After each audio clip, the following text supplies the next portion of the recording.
ஒன்னு எங்க எழுத்து புரிஞ்சாங்க தமிழ் தானே வேளாட்டாங்க பாடிக்காரு கடைக்கு வெளியே போங்க நாளைக்கு மண்ணு நடந்தது தீ வச்சுக்கணும் படிக்க என்னோட ரேடியோவை காணுங்கய்யா, கண்டுபிடிச்சு கொடுக்க சொல்லுங்க. இப்போ பாட்டுல சொன்ன வேலை கொடுக்கலாம் பாடிக்காரு கடைக்கு வெளியே போங்க ஒன்னு எங்க எழுத்து புரிஞ்சாங்க தமிழ் தானே வேளாட்டாங்க சனிக்கிழமை நாளைக்கு மண்ணு நடந்தது தீ வச்சுக்கணும் படிக்க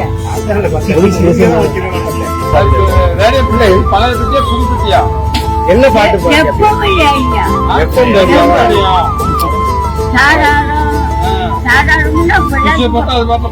பொள்ளாச்சி பக்கம் இருக்கா அது கிருத்தா விளக்கேத்தும் எண்ணெய்னாலே நட்சத்திரா. 5க்கும் மேற்பட்ட நறுமணங்களில் நட்சத்திரா விளக்கேற்றும் எண்ணெய்.